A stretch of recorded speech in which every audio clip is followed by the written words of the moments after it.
Saludos amigos y amigas de Acércate Más, bienvenidos a otra entrega.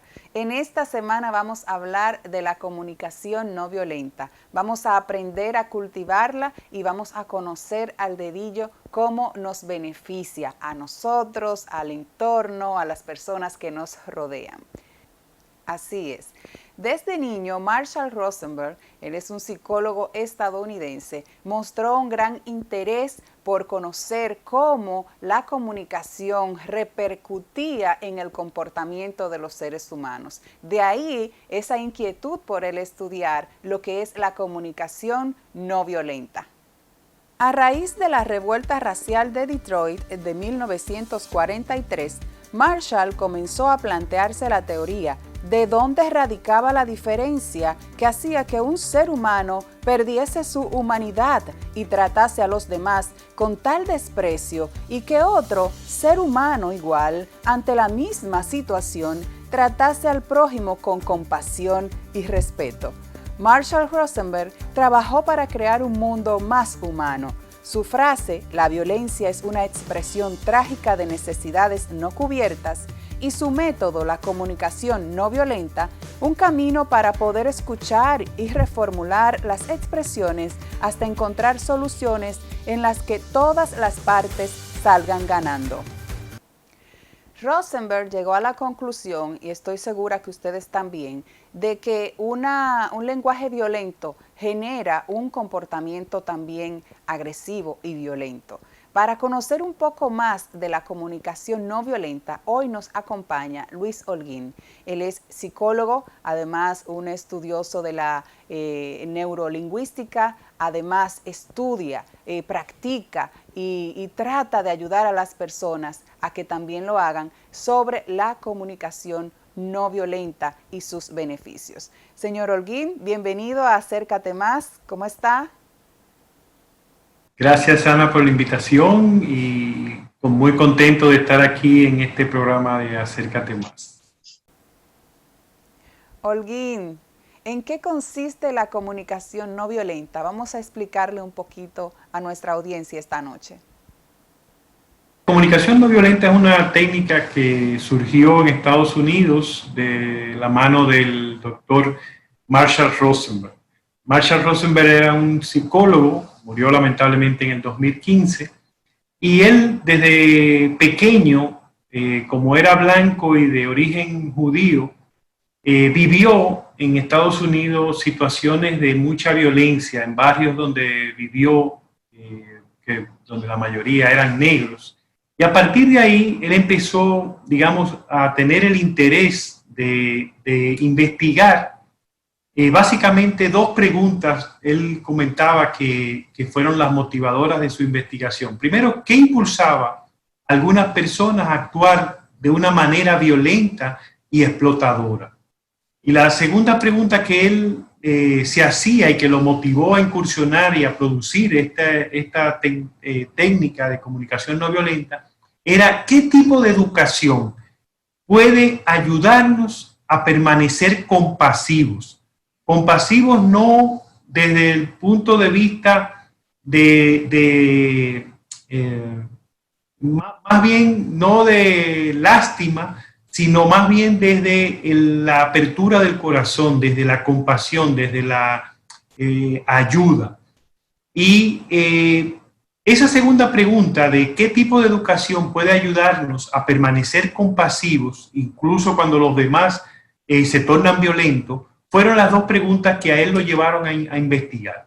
Y él encontró básicamente tres factores que lo llevaron a determinar la causa o la respuesta a esas tres situaciones en términos de tres factores importantes que inciden en que nosotros seamos violentos o no.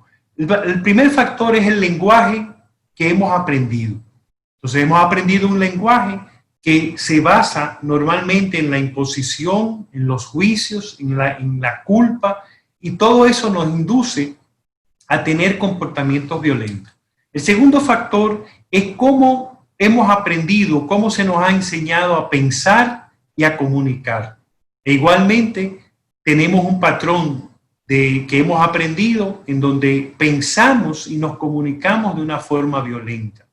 Y el tercer factor son las estrategias que hemos aprendido para influir tanto en nosotros como en las demás personas. Y entonces ahí tenemos una fuente en esos tres factores que nos inducen a ser violentos.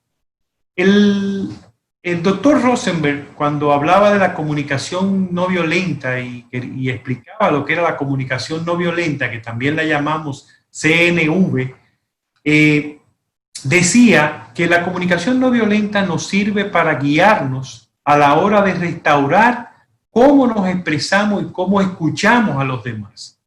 En lugar de las habituales reacciones automáticas que todos tenemos, nuestras palabras se convierten, decía él, en respuestas conscientes con una base firme en la conciencia de lo que percibimos, sentimos y sobre todo queremos. Nos guía para expresarnos con honestidad y claridad, prestando al mismo tiempo una atención respetuosa y empática a los demás. En cualquier conversación llegamos a escuchar nuestras necesidades profundas y las de los demás. Y con eso él explicaba. Y más adelante el doctor Rosenberg decía, el esquema es simple, pero aún así muy poderoso y transformador. Para nadie es un secreto que estamos viviendo en una época muy acelerada. Vemos a las personas como molestas en la calle, en la publicidad, en los medios de comunicación. Observamos de una forma u otra que nos dan orden, vemos violencia en las redes sociales, juzgando, personas criticando. Entonces nos gustaría, don Holguín, que usted nos explique específicamente cuál es el objetivo de la comunicación no violenta. Antes de responder la pregunta sobre el propósito de la comunicación no violenta, me gustaría aprovechar tu planteamiento para destacar algo importante. Para la comunicación no violenta,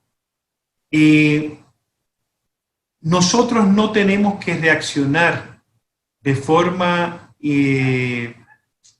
instintiva, reactiva a las situaciones que se nos presentan. Siempre nosotros podemos desarrollar y ejercer un proceso de control y de decisión de cómo actuamos. Entonces, tú muy bien señalas que en estos tiempos la televisión, los medios de comunicación, la forma incluso en que funcionan nuestras sociedades, nos estimulan, nos enseñan, nos inducen a tener un comportamiento violento, un comportamiento impositivo. Pero realmente la comunicación no violenta nos ayuda a desarrollar las habilidades para poder tomar decisiones que nos permitan tener resultados diferentes a los que tenemos cuando actuamos de esa forma impulsiva. Entonces, entrando en lo que es la comunicación no violenta, el propósito principal de la comunicación no violenta es la conexión. Y ese es, digamos, el interés principal de la comunicación no violenta. Pero una conexión que va en dos direcciones. Una conexión conmigo mismo, con mi humanidad, y una conexión con la otra persona, con su humanidad. Y es un proceso que se representa a través de un signo de infinito, porque permanentemente yo debo estar conectándome conmigo y conectándome con la otra persona. Y eso es lo que produce verdaderamente esa posibilidad de poder actuar de una forma que no sea dañina ni para mí ni para la otra persona. Cuando hacemos esa conexión, empieza a fluir entonces un proceso de relación distinto que lleva a mayor satisfacción personal de uno mismo, pero también a mayor satisfacción de la otra persona. Cuando yo lo escucho hablar de eso, interpreto de que nosotros debemos estar practicando internamente lo que ya es la no violencia en la comunicación que tenemos con nosotros mismos.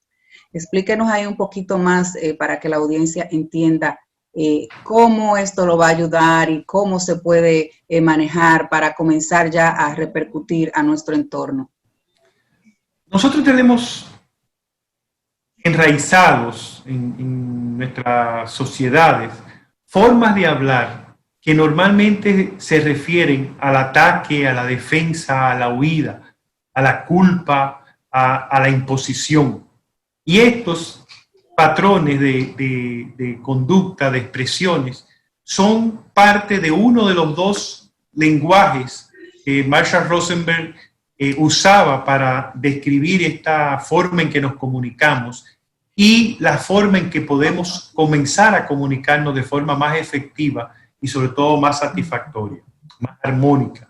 Y Marshall usó dos animales para representar esos dos estilos, esos dos tipos de comunicación. Uno de ellos era el chacal, y representa el chacal esa comunicación violenta, esa comunicación impositiva que hace juicios, que atropella a la otra persona. Y el otro animal que usaba era la jirafa. Y voy a hablar primero del lenguaje chacal, el lenguaje que representa ese animal llamado chacal. Y esa es la forma de comunicarnos que nos bloquea y que nos desconecta tanto de nosotros mismos como de los demás, y que produce irritación, produce lejanía, produce maltrato entre las distintas personas.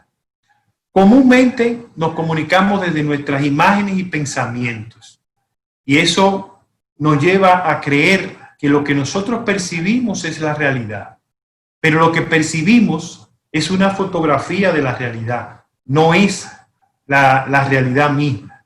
Sin embargo, actuamos como si nuestra percepción fuera la realidad misma, como si no tuviéramos posibilidad de equivocarnos en lo que hemos percibido de la realidad. Cuando eso ocurre, entonces nosotros estamos dependiendo de esa percepción que hemos tenido y de los pensamientos que tengamos sobre eso que ocurrió. En la comunicación no violenta se dice que esa forma de reaccionar en base a nuestros pensamientos y a nuestras percepciones nos enajena, nos distrae de la vida, porque nos desconecta de la realidad y nos lleva a ese mundo que nosotros hemos construido a partir de la percepción y a través de nuestros pensamientos, incluso de nuestros diálogos internos. Muchas veces, cuando estamos hablando con otras personas, usamos mucho expresiones con el pronombre tú, y de una vez empezamos a hacer juicios ocultos y a veces hasta obvios, y usamos expresiones que nos llevan a acusar, a culpar, a criticar, y todo eso a cuestionar, pero no a cuestionar para entender mejor la posición del otro, sino para satisfacer nuestras propias necesidades y para responder a nuestros cuestionamientos y preparar incluso muchas veces nuestras reacciones. Esa conducta que es de este tipo es lo que en el lenguaje de la comunicación no violenta hablamos del lenguaje chacal. ¿Cuáles son las principales motivaciones cuando usamos ese tipo de lenguaje? Primero, querer cambiar a la persona. Otra motivación es controlarla. Otra es castigarla o salirse con la suya. Y una que es importante también es cuando queremos, la motivación es imponernos a esa otra persona, doblegarla. Este lenguaje chacal está frecuente tanto en cómo nosotros nos comunicamos con nosotros mismos, como también en la forma en que nos comunicamos con los demás. Y en la forma, sobre todo también, en que los demás se comunican con nosotros. Este lenguaje nosotros lo aprovechamos también para identificar qué sentimientos, qué necesidades, qué valores hay escondidos detrás de esos mensajes. Tanto en lo que yo me digo a mí mismo, como en lo que se dicen, lo que dice la otra persona. ¿Qué hay detrás de eso? Y ahí es cuando hablamos de la conexión y cómo nosotros podemos conectarnos con la humanidad y esa humanidad que está detrás de ese juicio, de esa imposición, de esa desvalorización que hace la otra persona o que nos hacemos nosotros mismos cuando nos hablamos. Este lenguaje produce situaciones como en donde vemos la situación de nuestra relación como un ganar-perder, como un perder-ganar o como perder-perder, en la forma en que uno gana y el otro pierde o los dos perdemos, no en una forma en que ganemos los dos. Es otra forma de vernos cuando utilizamos ese lenguaje chacal, es yo tengo poder sobre ti o tú lo tienes sobre mí.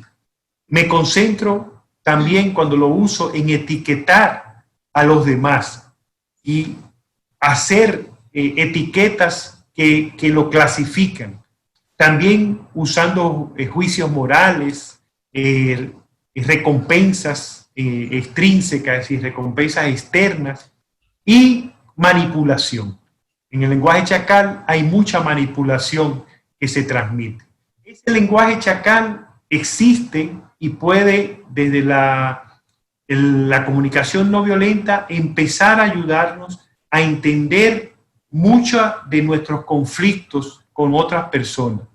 Porque a veces no nos damos cuenta de que estamos haciendo juicios, de que estamos criticando, de que estamos imponiendo nuestra posición, y todo viene por la forma en que hemos aprendido a comunicarnos, por la forma en que nos estamos comunicando basándonos en ese lenguaje chacal que nos lleva a una posición que cuando nosotros nos expresamos, generamos en la otra persona una actitud de defenderse. Don Holguín, ya usted nos habló ahí de la comunicación, ese tipo chacal, pero ¿y el tipo jirafa? ¿En qué consiste? El lenguaje de jirafa se refiere a esa comunicación que nos conecta tanto a nosotros mismos como con las demás personas. Es la comunicación que decimos viene desde el corazón. ¿Por qué la jirafa? Bueno, la jirafa la escogió Marshall Rosenberg porque es el animal terrestre con el que tiene el corazón más grande. Pero además, como tiene un cuello muy largo, muy alto, tiene una perspectiva de visión panorámica de lo que pasa a su alrededor, que lo hace ser un símbolo muy adecuado para la comunicación no violenta. ¿Por qué? Porque nosotros buscamos una comunicación desde nuestra humanidad, por eso hablamos desde nuestro corazón hasta el corazón de la otra persona. Entonces la jirafa representa esa forma de percepción donde nos recordamos que todo lo que nosotros hacemos o dejamos de hacer está relacionado con una necesidad. Todo lo que nosotros, los seres humanos, hacemos o no hacemos, guarda relación con alguna necesidad. Y las necesidades son universales. Existen necesidades que todas las compartimos. Lo que ocurre es que tenemos distintas formas de tener satisfechas o no esas necesidades. Y la combinación de cómo están las necesidades en cada uno de nosotros varía de una persona a otra.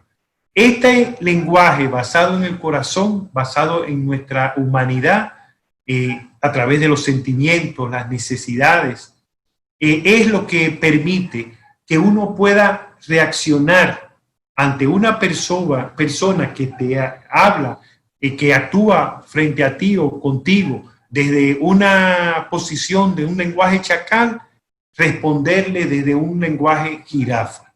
Es decir, nosotros no tenemos necesariamente porque tú me agredas verbalmente, yo no tengo que responder en la misma forma. Yo puedo responder de una forma empática, de una forma que permita entender qué es lo que ha ocurrido, ver lo que ocurrió objetivamente, identificar qué sentimientos pueden estar afectando la situación, identificar a través de los sentimientos qué necesidades hay ahí. Y esa es la ricura del lenguaje jirafa o del lenguaje de la comunicación no violenta. La jirafa entonces viene siendo como un símbolo que representa esos patrones naturales de hablar y escuchar desde el corazón. ¿Cuáles son las motivaciones que nos llevan a usar el lenguaje jirafa? Y que muchas veces lo hemos usado en nuestras vidas, solo que ahora con la comunicación no violenta se busca que nos entrenemos en técnicas que nos permiten utilizarlo más a menudo y con mayor efectividad. Una primera motivación es enriquecer la vida. Otra es conectarse con uno mismo y con las demás personas. Otro es ser autorresponsable. Es algo que nos afecta mucho en estos tiempos, en donde no nos hacemos autorresponsables y vivimos acusando a los demás de que son ellos quienes han producido la conducta que nosotros hemos tenido. Y otra motivación muy importante en la comunicación no violenta, en el lenguaje jirafa, es crear entendimiento mutuo. La comunicación no violenta busca que nosotros podamos conectarnos desde nuestra humanidad y tener mayor entendimiento. La jirafa entonces se usa para representar esa parte de nosotros que es auténtica y sobre todo que tiene compasión. Y es un comportamiento, es una conducta que nos ayuda a ser responsables, tanto de nuestros sentimientos, nuestras necesidades y sobre todo de nuestras acciones, y a cuidar a las demás personas del mismo modo. ¿Sí? Así como yo me conecto y me cuido y trato de satisfacer mis necesidades, voy a poder conectar con la otra persona y ayudar a satisfacer sus necesidades en la interacción que tenemos. Estamos dialogando con Luis Holguín, el psicólogo, está tratando el tema aquí con nosotros de lo que es la comunicación no violenta. Don Luis, una persona que practique o que generalmente utilice el tipo de comunicación chacal, ¿existe la posibilidad de que lo haga inconscientemente y que esta persona de alguna forma pueda comenzar a tener cambios, que él mismo pueda decir, oye, estoy haciendo esto de forma inconsciente? ¿Cuáles serían esas puntadas que usted le diría ahora mismo, hay que cambiar esto? Agarre el sartén por el mango. Todos nosotros tenemos comportamientos chacales y no debemos entender que el comportamiento chacal hay que extinguirlo y hay que convertirlo en algo totalmente inadecuado. Porque siempre vamos a tener comportamientos y pensamientos y expresiones del lenguaje chacal. Lo importante es qué hacemos con eso. A mí en una interacción contigo, me pueden surgir pensamientos críticos, pensamientos ofensivos, pensamientos de cualquier modo desde el lenguaje chacal. Y yo lo que puedo hacer y debo hacer es aprovecharlos, verlos, nombrarlos, identificarlos, saber que es un chacal, un pensamiento, un comportamiento chacal, y sobre todo usarlo para identificar qué hay detrás de él, qué yo me digo frente a ese pensamiento, qué sentimientos me surgen cuando pienso o me expreso de esa forma, y sobre todo qué necesidad estoy tratando de satisfacer con ese comportamiento desde el lenguaje chacal. Es decir, que el lenguaje chacal lo podemos tratar de evitar para mejorar nuestras relaciones, para no ofender, molestar, dañar a la otra persona, pero también nos sirve para nosotros identificar aspectos que están demandando atención en nosotros, sobre todo necesidades que necesitan que nosotros le prestemos atención, valga la redundancia. Y es, digamos, la parte bonita del lenguaje chacal. Es decir, que nosotros podemos también empezar a darnos cuenta de que estamos pensando, de que nos estamos expresando de una forma basada en el lenguaje chacal, y podemos dar un paso atrás y empezar a hacernos conscientes de ese comportamiento, empezar a darnos cuenta y identificarlo como un lenguaje chacal que nos puede generar problemas, que puede dañar a la otra persona. Lo importante no es que lo reprimamos, lo importante es que lo analicemos y que veamos qué hay detrás de él. Porque detrás de él nosotros tenemos una conducta, nosotros tenemos necesidades, tenemos sentimientos que tenemos que observar. ¿Qué fue lo que yo dije? ¿Qué fue lo que yo hice? ¿Qué sentí cuando lo dije? ¿Qué sentí cuando lo hice? ¿Y qué necesidad está vibrando en mí que me hace sentir eso, que me lleva a actuar de esa forma? Cuando yo identifico la necesidad que hay detrás, entonces esa expresión, ese comportamiento chacal cumplió su función. Y más adelante quisiera hablar sobre cómo los sentimientos nos permiten identificar las necesidades. Pero ahora quisiera, respondiendo a tu pregunta, reiterar, el comportamiento chacal es muy normal en todos nosotros. Lo tenemos que ir identificando, lo tenemos que ir analizando y lo tenemos que ir transformando en formas más compasivas, en formas menos violentas para comunicarnos con las demás personas, en formas no violentas, como decía Marshall Rosenberg. Y es que la sociedad nos ha ido educando, nos ha ido enseñando que la forma de actuar debe ser como si estuviéramos jugando ping-pong, pero en vez de una pelota de ping-pong, con una bomba encendida. Y hay un libro de una experta en comunicación no violenta que usa esa figura, dos chacales jugando ping-pong y en vez de pelota es una bomba encendida.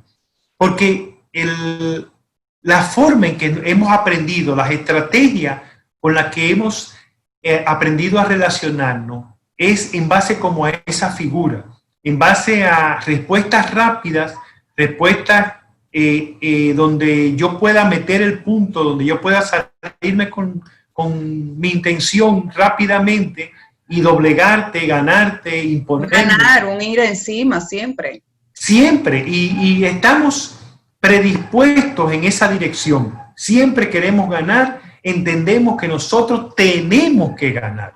Entonces, de hecho, don Luis, ¿sí? Las familias estamos enseñando diario a los hijos a eso, porque yo he escuchado madres diciéndole así radical a los hijos: usted tiene que hablar, usted tiene que decir esto, usted tiene que ser más fuerte. O sea, lo estamos cultivando. Sí, y no solamente, como tú bien señalas, en un modelamiento en nuestra conducta como adultos en el hogar, sino también induciéndolos a ellos a tener ese patrón de comportamiento. Yo creo que ese es un aspecto importante a cambiar. La comunicación no violenta la podemos utilizar a todos los niveles, desde los niños, los jóvenes, los adultos mayores. No hay una prescripción que limite el uso de la comunicación no violenta. Los niños lo aprenden mucho más fácil que los adultos. Así claro, los adultos tenemos más historia, más experiencia y más aprendizajes equivocados que tenemos que reeducar, que tenemos que cambiar. Y por eso a los adultos se nos hace más difícil. Pero los niños lo cogen muy rápido y empiezan a utilizarlo con mucha facilidad. La forma en que la comunicación no violenta se aplica es a través de 4 pasos muy sencillos. El primero tiene que ver con describir objetivamente la situación. Pero cuando empezamos a practicar la comunicación no violenta, nos damos cuenta de que ese primer paso, que parece muy sencillo, describir objetivamente la situación, lo que ocurrió, no es tan fácil como pensamos. Porque cuando empezamos a describir alguna situación, algo que ocurrió, nos empezamos a dar cuenta de que hacemos juicios, de que juzgamos, de que evaluamos, de que muchas veces interpretamos y adecuamos la descripción de la realidad a lo que nosotros hemos pensado. que pudo haber sido o que pudo haber ocurrido. Y entonces, ese es un primer paso en el cual tenemos que entrenarnos. Tenemos que entrenarnos para describir como si estuviéramos frente a un video que refleja lo que ocurrió y estamos describiendo ese video. Solo lo que ocurrió. Él entró y tomó tal cosa, hizo con eso tal otra acción y resultó tal cosa. Pero describirlo objetivamente, no hacer juicio de entró apresuradamente y estrelló la puerta y tiró, no. Vamos a describir objetivamente sin hacer juicio. Algunas reglas para describir objetivamente es primero no comparar. Las comparaciones nosotros tendemos mucho a hacerlo. Otra recomendación, no juzgar. Y juzgamos muy frecuentemente, vivimos evaluando. El día completo. Nos creemos que somos jueces y que tenemos el don y la percepción de lo que es correcto y que solo nosotros lo tenemos. Y lo otro es no clasificar. Perdón. Siempre que estamos clasificando, a igual que diagnosticando. No tenemos que diagnosticar. Cuando vamos a describir objetivamente, nos limitamos a esa descripción de lo que ocurrió. El segundo paso, una vez que hemos descrito objetivamente lo que ocurrió, es identificar los sentimientos involucrados. Esos sentimientos son muy importantes, pero ahí la comunicación no violenta nos pide que ampliemos el vocabulario de sentimientos. Porque da pena decirlo, pero tenemos un vocabulario de sentimientos muy estrecho, muy pequeño, que no nos permite diferenciar y nombrar distintos sentimientos. Aquí, con decir estoy quillao, ya consideramos que expresamos nuestros sentimientos de una forma muy precisa, pero en realidad es una generalización. Pero también muchas veces los sentimientos se ven confundidos y no son precisos. Entonces los sentimientos juegan un papel en la comunicación no violenta importantísimo. Porque ¿qué son los sentimientos? Los sentimientos no son más que la forma en que nuestro organismo reacciona a un determinado estímulo. Cuando algo ocurre, eso impacta en mí, dependiendo de mis necesidades, satisfechas o no, y eso genera un sentimiento que puede ser agradable o puede ser desagradable. Los sentimientos no son buenos ni malos, sencillamente son agradables o desagradables, pero la función de ese sentimiento es como si fuera un mensajero. Un mensajero, imagínate el tablero de un vehículo, una de esas lucecitas que nos indica que algo está fallando en el motor, en el vehículo, y es un mensajero que nos está indicando. Los sentimientos, realmente, la comunicación no violenta nos enseña a verlos como si fuera un mensajero que nos trae una información valiosa. ¿Cuál es la información valiosa que nos trae? La necesidad que está siendo satisfecha o no. Y por eso nos sentimos de una forma agradable o de una forma no agradable, desagradable, dependiendo de cuál sea la situación. Ese sentimiento nosotros muchas veces se lo transferimos, el poder de los sentimientos, a la otra persona, como si la otra persona tuviera poder de influir en nuestros sentimientos. Y casi creemos como que la otra persona tiene un control remoto, sí, que puede alegrarnos, que puede entristecernos, que puede ponernos violentos, que puede ofendernos. Y nada de eso es así. La otra persona puede hacer algo que me estimula a mí a tener tal o cual reacción, tal o cual sentimiento. Pero no, la otra persona no tiene el poder de influir en mis sentimientos. Cuando nosotros aprendemos que nosotros somos los que tenemos el control de nuestros sentimientos, nos damos cuenta de que tenemos un gran poder que podemos empezar a ejercitar. Una vez que identificamos los sentimientos, entonces podemos identificar cuál es la necesidad que está haciendo que sintamos eso. ¿Qué es lo que nos falta? ¿Qué es lo que hemos obtenido que nos hace sentir de esa forma adecuada o inadecuada? Entonces las necesidades son esas cosas que nos faltan. Las necesidades, ya decía antes, son las cosas que motivan todo lo que nosotros hacemos. Todos los comportamientos de los seres humanos están relacionados con una necesidad. Entonces, por eso, la necesidad, cuando nosotros la identificamos en la comunicación no violenta, es como si descubriéramos un diamante. Porque a partir de ahí, nosotros podemos entender nuestro comportamiento y lo que es mejor, podemos entender las estrategias que podemos utilizar para lograr satisfacer nuestra necesidad.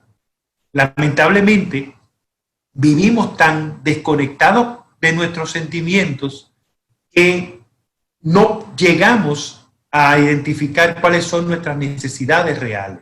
Nos quedamos solamente pensando en lo que queremos, lo que anhelamos, lo que la publicidad o los medios nos han transmitido que debemos querer. Pero en el fondo nos hemos alienado de nuestras propias necesidades humanas.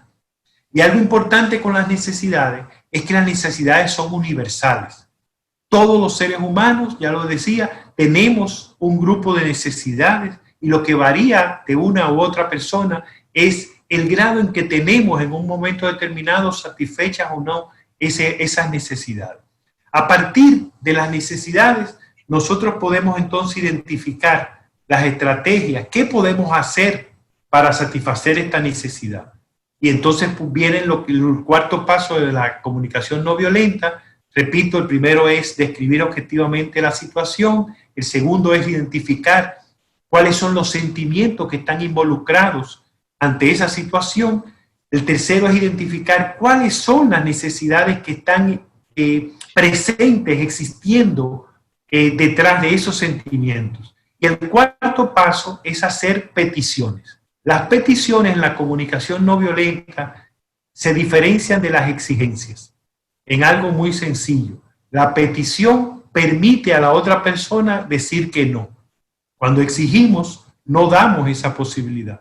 Pero cuando analizamos nuestras relaciones, nos damos cuenta de que muy pocas veces nosotros pedimos, nosotros exigimos la mayoría de las veces. Cuando pedimos algo, lo hacemos con una exigencia que no toleramos, no le permitimos a la otra persona respondernos con una negativa. Entonces, algo importante de explicar en cuanto a estos cuatro pasos es que las observaciones tienen que ser reales, tienen que ser objetivas, tienen que ser una descripción de lo que ocurrió, sin hacer evaluaciones, sin hacer valoraciones subjetivas, sin hacer juicios.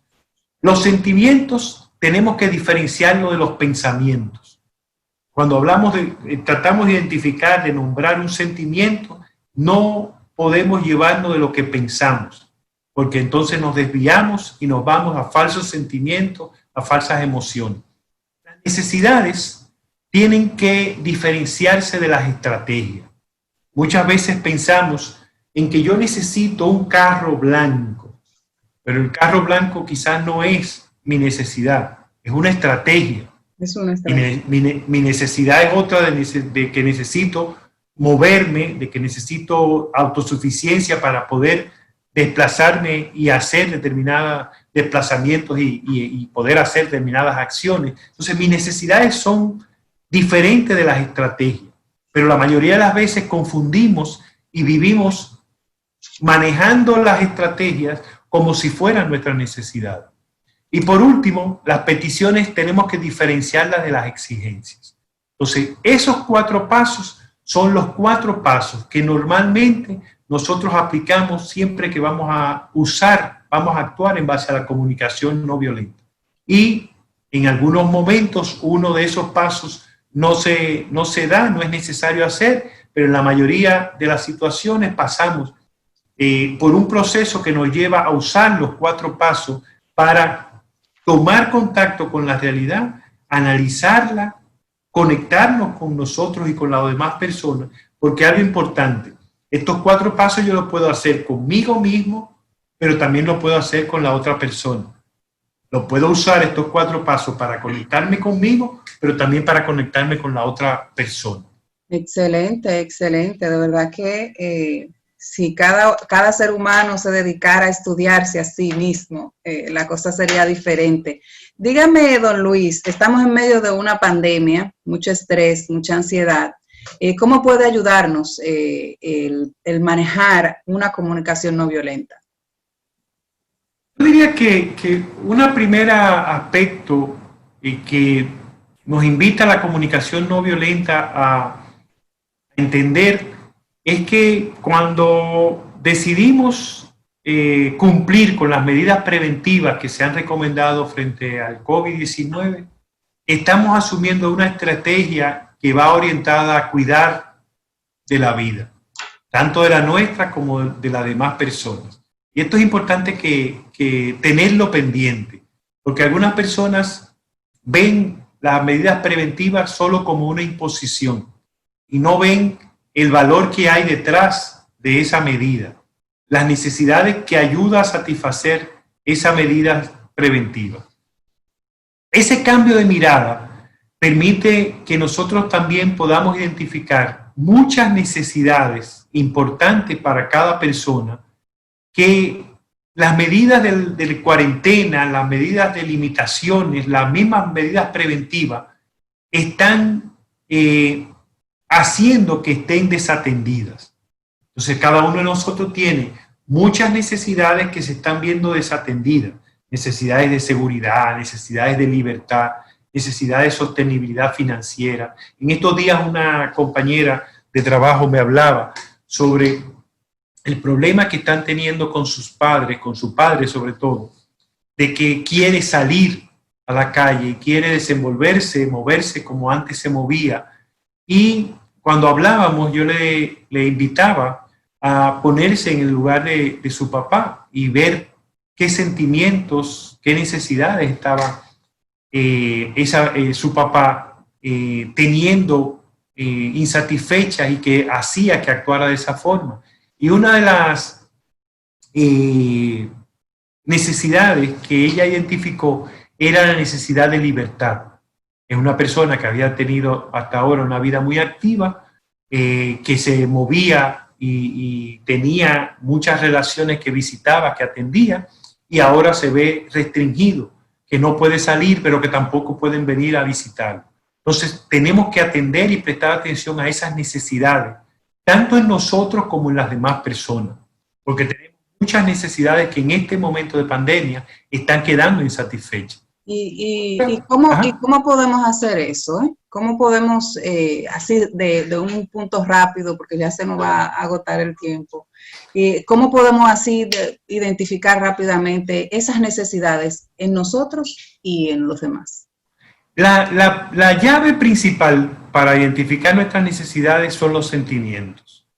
A través de identificar, de nombrar, y para eso tenemos que ampliar nuestro vocabulario de sentimientos. Y las personas que nos escuchan pueden, si están interesadas, pueden escribirnos y con gusto le enviamos una información sobre la lista de necesidades y de sentimientos que pueden ayudarnos a ampliar ese vocabulario. Entonces, identificando los sentimientos que tenemos, podemos identificar qué necesidad estamos teniendo detrás de ese sentimiento. Si no nos conectamos con el sentimiento, si no vemos el sentimiento como un mensajero, sino que seguimos viéndolo como una reacción que es provocada por el comportamiento del otro, estamos alienados de nuestra humanidad, alienados de nuestra esencia como ser humano. La verdadera llave de los sentimientos viene cuando somos capaces de identificarlos, de describirlos y de responsabilizarnos de él, de aceptarlo. Solo ahí podemos entonces empezar a ver qué hay detrás del sentimiento y cómo podemos nosotros identificar nuestra necesidad. Excelente, excelente. Definitivamente entiendo que que hasta yo, a partir de este momento, voy a analizar cada cosa que pienso y cómo lo digo y cómo actúo ante los demás. ¿Qué consejo, qué mensaje le da a usted en este momento ya para cerrar la entrevista a las familias dominicanas, quizás a las madres que nos están viendo, que ahora van a iniciar las clases virtuales? ¿Cuál sería ese consejo que usted le da para que comencemos desde ya a practicar este tipo de comunicación que definitivamente es un ganar-ganar para toda persona? Así es. Yo creo que el momento actual nos exige que tengamos mucha paciencia y sobre todo que podamos conectarnos con nuestros hijos, conectarnos con nuestros profesores, con los profesores de nuestros hijos, conectarnos con nosotros, conectarnos con nuestra pareja. Quizás la clave es conectarnos, entender que la otra persona está buscando satisfacer sus necesidades, que la otra persona está reaccionando en base a sus sentimientos y sus necesidades.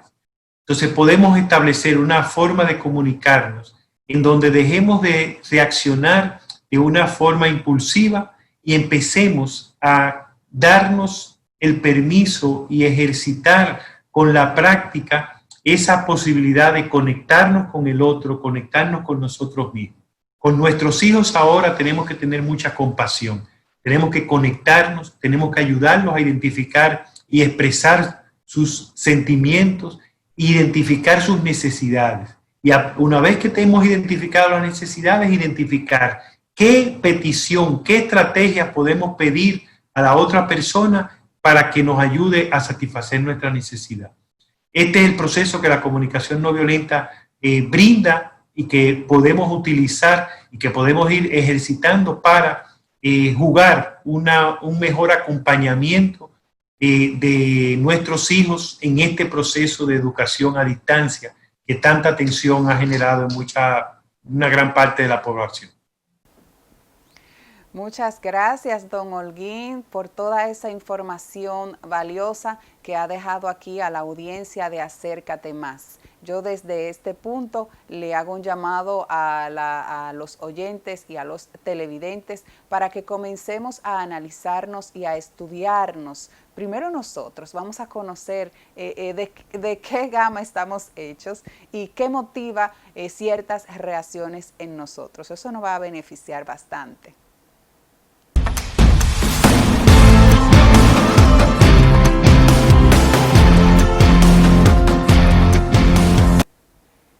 Mis amores, una de las ventajas de practicar comunicación no violenta es que aprendemos a canalizar nuestra ira y a dejarla salir sin que esto nos afecte a nosotros ni afecte a los demás. Con la comunicación no violenta, aspiramos a expresar la ira con más plenitud y eficacia sin intentar reprimirla ni ignorarla. Es importante que nos conozcamos a nosotros mismos, hablar con ese yo interior y saber cuáles son esas necesidades que hacen que detonemos. Nosotros nunca nos enojamos por lo que dicen o hacen los demás. Lo que dicen o hacen puede ser el estímulo, pero no la causa. La ira se produce dentro de nosotros. Los demás no tienen nada que ver en cómo nosotros estemos internamente, si estamos enojados, si estamos guapos, si estamos tristes, si estamos alegres. En esta noche le dejo la tareita de que se sienten a hablar con su yo interior y que se analicen y que entiendan cuáles son esas necesidades que ustedes no han cubierto todavía, que provocan que usted se ponga enojado o molesto. De esta forma llegamos al final de Acércate Más, no sin antes invitarles, amigos y amigas, a que compartan el canal, a que comenten, me encantan sus comentarios y, ¿por qué no?, a que se suscriban si no se ha suscrito. Dele a esa campanita que le va a avisar cada vez que nosotros hagamos una presentación aquí en Acércate Más, que es con mucho, mucho amor para cada uno de ustedes. Será hasta la próxima semana.